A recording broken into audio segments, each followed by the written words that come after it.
दोस्तों, किसी ने सही कहा है कि दूसरों की परेशानियों में आनंद लेना बंद करो, वरना ईश्वर भी ना आपको वही गिफ्ट कर देंगे, क्योंकि भगवान वही तो गिफ्ट करते हैं जिसमें हमें आनंद आता है। आदतों को लेकर के आपने बहुत सारी कहानी सुनी होगी, जैसे आदत से मजबूर होना, पुरानी आदत है जाते जाते जाएगी। बहुत सारी कहावतें हैं, जैसे आदत है वैसा जीवन। लेकिन आदतें ऐसी नहीं बनी हैं।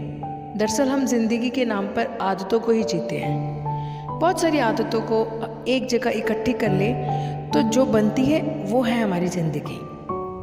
नमस्कार दोस्तों, POH चैनल में आपके दिल से स्वागत है। दोस्तों, बहुत समय पहले की बात है, एक राजा था जो अपनी प्रजा और अपने परिवार का खूब ख्याल रखता था। लेकिन राजा को अपने आदमियों पर कुछ दिनों से संदेह था, और उस राजा के 3 बहुत ही खास मंत्री भी थे जो उसका काम संभालते थे।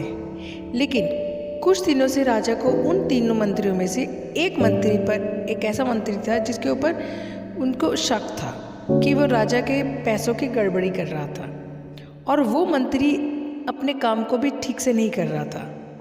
अब राजा काफ़ी दुविधा में था।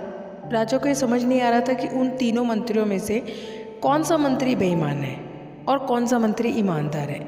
ये पता लगाने के लिए एक दिन राजा ने उन तीनों मंत्रियों को अपने पास बुलाया और कहा, देखो मंत्री जी, हमारा जन्मदिन आ रहा है, इसलिए आप तीनों को एक घने जंगल में जाना होगा।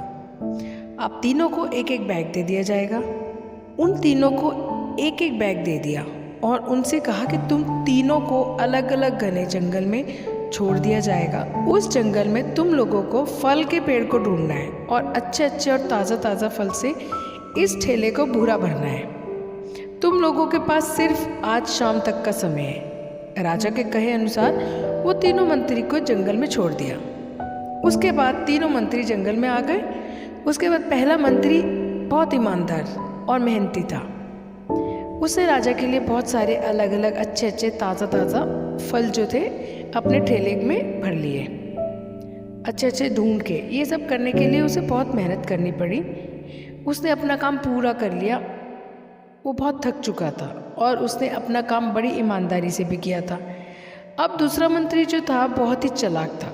उसने सोचा, राजा के पास इतना समय थोड़ी है कि वो ये सब जांच करे कि मैंने अच्छे फल लाया हूँ कि ख़राब लाया हूँ। तो बिना ज़्यादा मेहनत किए उसे जैसे फल ज़मीन पर पड़े मिले, उसने वो सब अपने ठेले में रख दिए, बिना ये सोचे कि ये अच्छे हैं या ख़राब है। जो उसे ज़मीन पर पड़े फल मिले थे वो बहुत ज़्यादा ख़राब थे, और वो आराम से पेड़ के नीचे बैठ गया। अब तीसरा मंत्री जो था वो बहुत ही ज़्यादा बेईमान और आलसी था। उसने सोचा कि राजा सिर्फ ठेले की लंबाई और वजन ही देखेगा, ये नहीं देखेगा कि उस ठेले के अंदर क्या है और कितनी अच्छी और ख़राब चीज़ें हैं। तो उस तीसरे मंत्री ने बिना कुछ सोचे समझे अपने ठेले को सूखे पत्ते, छोटे छोटे पत्थरों से अपने ठेले को भर लिया, और वो भी पेड़ के नीचे बैठ गया और शाम होने का इंतज़ार करने लगा। राजा के कहे मुताबिक समय समाप्त हो चुका था, शाम भी हो चुकी थी। अब वो तीनों मंत्री भी एक साथ अपने अपने ठेले के साथ राजा के महल में वापस आ गए। राजा ने देखा कि वो तीनों मंत्री जंगल से वापस आ गए हैं। तो राजा ने उन तीनों मंत्रियों के ठेले को खोलकर देखा भी नहीं, और उसके अंदर क्या है क्या नहीं कुछ नहीं देखा। उसने उन तीनों मंत्रियों को अलग अलग जेल में 1 महीने के लिए जेल में कैद कर दिया। राजा ने सिपाहियों को ये आदेश दिया कि इन तीनों को 1 महीने तक खाना नहीं दिया जाएगा, और ये तीनों भी 1 महीने तक वही फल खाएंगे जो इन तीनों ने जंगल से अपने ठेले से भरकर लाए हैं। और इन तीनों मंत्रियों को राजा ने जेल में कैद कर दिया। तो जो पहला मंत्री था, जिसने अपने ठेले में अच्छे और ताज़ा फल, अलग अलग फल अपने ठेले में जमा किए थे, उसने जेल में 1 महीना आराम से गुजार लिया, अच्छे अच्छे फल खाते हुए जो उसने खुद जमा किए थे। उसके बाद जो दूसरा मंत्री था, जिसने बेकार और ख़राब फल अपने ठेले में रखे थे, उसे वो बेकार और ख़राब फल 1 महीने तक खाने पड़े, और वो उस जेल में ज़्यादा दिन तक टिक नहीं पाया। बाद में वो ख़राब फल खाने की वजह से बीमार पड़ गया, उसकी तबीयत खराब हो गई। अब जो तीसरा मंत्री था, जो बहुत ही बेईमान और आलसी था, जिसने अपने ठेले में सिर्फ सूखे पत्ते और कुछ छोटे छोटे पत्थर भरे थे, क्योंकि उसके ठेले में खाने के लिए कुछ सूखे पत्ते और छोटे छोटे पत्थर ही थे, तो वो 1 महीने के लिए क्या खाता। अभी उसे अपनी बेईमानी और आलस्य पर पछतावा होने लगा कि शायद मैंने उस दिन थोड़ी मेहनत करके इस ठेले में फल रख दिए होते, आज मेरी जो हालत है ये नहीं होती। वो बिना कुछ खाए वो मंत्री जेल में 2 दिन के बाद जेल के अंदर ही भूख के कारण मर गया।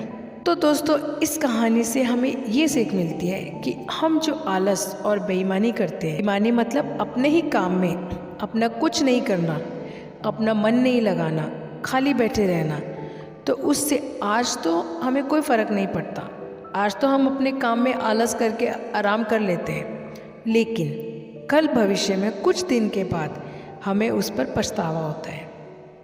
आपने बहुत से लोगों को ये कहते हुए सुना होगा कि काश उस समय पर मैं ऐसा कर लेता तो आज उस इंसान की जगह मैं होता। लेकिन उस समय पर उन लोगों ने आलस को अपनाया था, इसलिए वो आज जहाँ के वहीं हैं, और जिसने मेहनत को अपनाया था वो इंसान अपनी मंजिल में आगे बढ़ गया। तो अपने काम के साथ बेईमानी और आलस से बिल्कुल भी मत करो, उसके बाद तो हमें पछतावे के अलावा कुछ नहीं मिलेगा। ये जो समय है ना, इसकी कीमत कोई नहीं लगा सकता। हम लाखों रुपए देकर भी अपनी ज़िंदगी का 1 मिनट भी वापस नहीं ला सकते। इसलिए इस समय का सही उपयोग करो। समय की एक अच्छी बात है और एक बुरी बात है। अच्छी बात यह है कि हम उसे किन चीज़ों में गुजारते हैं, ये हमारे हाथ में होता है।